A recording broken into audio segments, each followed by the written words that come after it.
Acho que o caso do Equador, Fábio, ele vamos dizer assim, ele é ímpar nesse momento aqui, porque quem está acompanhando, né, até, vamos dizer assim, até de forma mais alternativa, né, essa situação no Equador, vê que a coisa lá realmente explodiu, né? Passados 2 anos aí do governo, né, de Lenín Moreno, a população se insurgiu na última semana, né, contra o acordo, né, fechado entre o governo do Equador e o FMI, né, em torno aí de 4 bilhões de dólares, né? Só que para liberar a primeira parcela desse valor, né, o FMI aí sugeriu algumas mudanças. Houve a retirada dos subsídios dos combustíveis na Venezuela, o que fez quase duplicar o preço triplicar o preço do Equador. Do Equador, né? E a situação se agravou, houve uma greve generalizada no país, com a participação, inclusive, dos indígenas, né, que nesse momento chegaram a Quito. O Lenín Moreno mudou a capital do país para Guayaquil, né, capital administrativa do país não é mais Quito nesse momento, né, e o país está em insurgência total. Né, Fábio, como é que você analisou o que está acontecendo no Equador agora? Era esperado por você ou realmente foi surpreendente?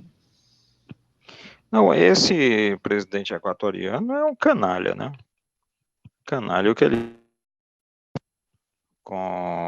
traindo o Rafael Correa, que hoje vive exilado na Bélgica, traindo um outro, esqueci o nome dele, grande líder lá partidário, que deveria ter sido candidato a presidente se o Rafael Correa não tivesse bancado o atual, está preso. Eles usaram o judiciário para prender a oposição.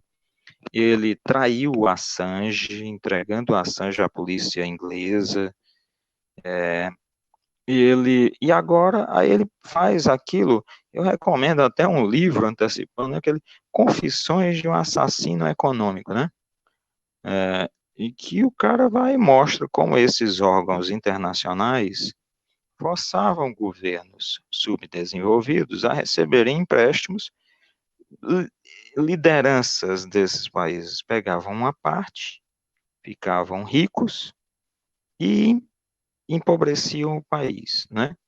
Então, é esse o mecanismo que o FMI é um instrumento nocivo de destruição das economias nacionais subdesenvolvidas, é um instrumento de guerra usado por corporações financeiras e pelos Estados Unidos para impedir que esses países subdesenvolvidos ou em desenvolvimento possam confrontar o poderio militar americano. Então, para isso, eles desorganizam a economia, dão um empréstimo que o Equador não precisa para que o Equador seja submetido a regras que o FMI quer.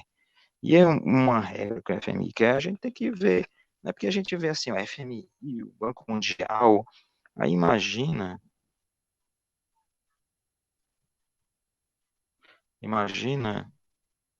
só um instante. Pois é, Fábio, essa situação no Equador é realmente bem complicada. Agora o FMI, né, com as 4 patas aí em cima do Equador. Então, o FMI e Banco Mundial são órgãos órgãos ao serviço do capital para destruir economias nacionais, para atacar os mais pobres, para destruir serviços públicos essenciais à população, para destruir programas de vacinação, né? Para destruir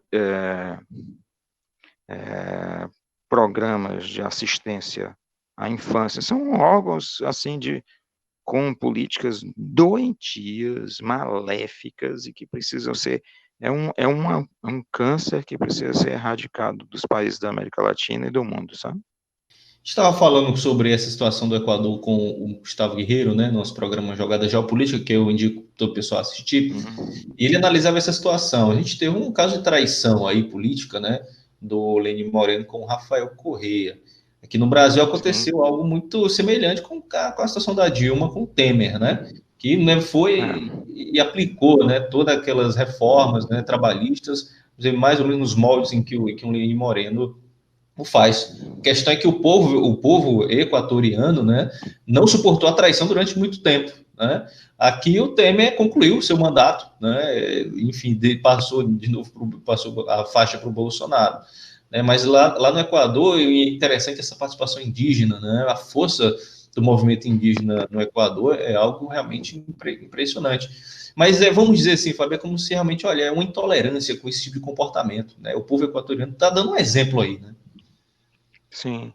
E é um problema porque o Brasil, porque os grandes movimentos ficaram submissos no tempo do governo Lula e Dilma e subservientes ao Estado e depois não conseguiram reagir ao governo Temer, né?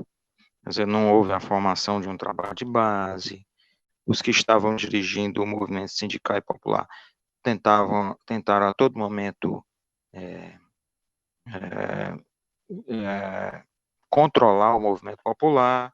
Aí as pessoas foram encontrando uma forma de pensar no mundo aqui no Brasil com a maldita ideia do empreendedorismo, de que eu sou sozinho no mundo e de que a economia lá fora não me atinge, que se eu tiver esforço suficiente, uma meritocracia, eu posso, eu vou vencer, né? Como se o mundo econômico, político, social não me afetasse. E aí eu me torno insensível também em relação aos outros, né? As outras pessoas estão sofrendo, passo a culpá-las, né? No Equador, pelo o movimento indígena, né, que tem uma característica muito forte. Lá no Equador, há um movimento ambiental muito forte que colocou na Constituição equatoriana o direito da terra, do planeta Terra, da Mãe Terra, né? Não existem só direitos entre indivíduos, mas o planeta, os rios, as árvores, os animais têm direitos, são protegidos pela legislação. Então, além de um movimento meramente reivindicatório, o Equador também vive um movimento que se chama Bem Viver, tem dois nomes, um nome baseado na língua quechua, que é Sumac Calçai, e na língua aimara, chamado Sumacamanha. Esse movimento do bem viver enxerga o capital como um inimigo, né? Ele organiza as comunidades indígenas para preservar sua cultura, sua produção e impedirem, vamos dizer, a destruição da sua vida.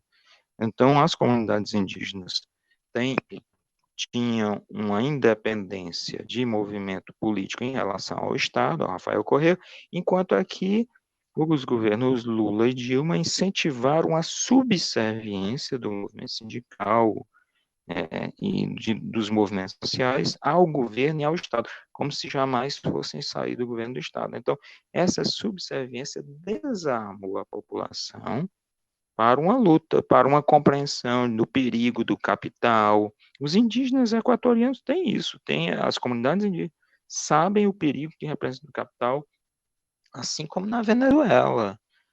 O movimento popular venezuelano sabe e tem clareza de classe. O capital é inimigo, o capital não é nosso amigo.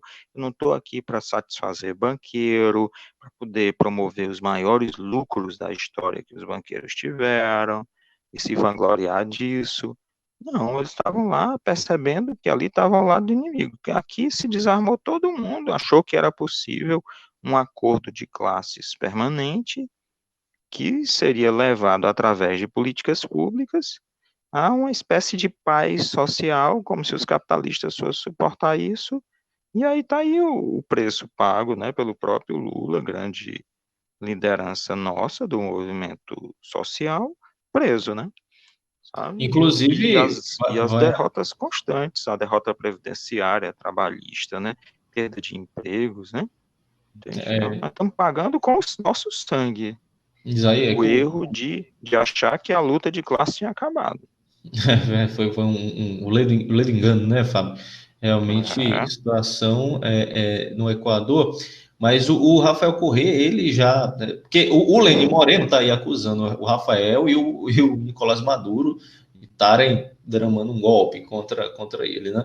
E o Rafael Uhum. Corrêa já colocou que tem que se chamar novas eleições e que eu acho, de forma concreta, que o Rafael Corrêa ele se candidataria a novamente à presidência ou à vice-presidência da República.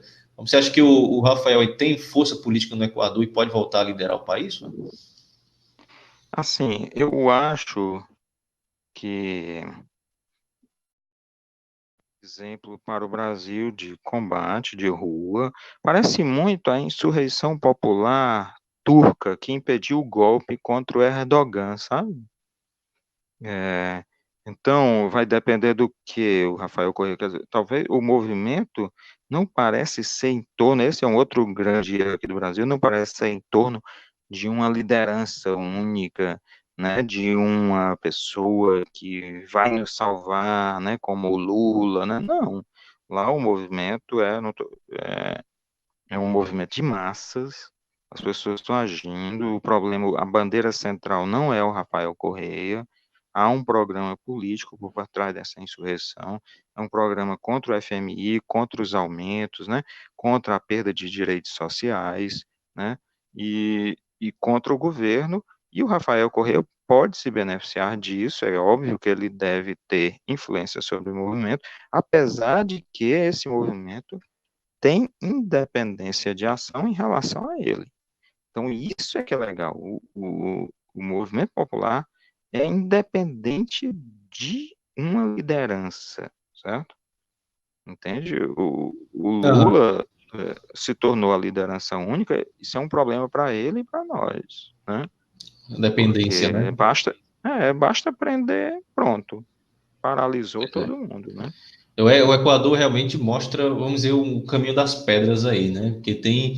Exatamente. É incrível, né, Fábio? Você viu imagens aí que chegam, né, do Equador, a volúpia dos manifestantes no Equador, inclusive pegando carros, né, blindados da força Eu vi. militar equatoriana e tocando fogo, e realmente é uma coisa que está nas ruas, realmente, um espírito de guerra no país. E a gente vai acompanhar, vamos ver onde vai desaguar essa situação, se o Lenin Moreno vai renunciar, né, ou se vai tentar estabelecer algum diálogo ali para manter a governabilidade. Né? Ou querer dar um banho de sangue, né? Essa é outra questão, porque já se diz que os militares no Equador também não estão muito satisfeitos com isso tudo, e alguns até desistem da repressão e acompanham os manifestantes. Inclusive, eu vi uma imagem Ótimo. sobre isso. Não é?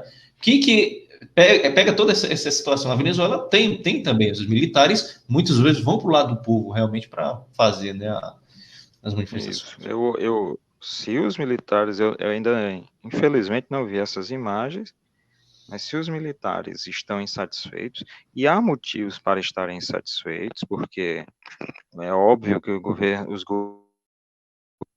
melhoraram a vida da Venezuela, da população mais pobre, isso afetou os setores militares equatorianos, né? E eles se mantiveram ao lado do governo Rafael Correa ao longo de todo o tempo, inclusive montando a Unasul lá em Quito, né? Ou era Guayaquil, não me lembro.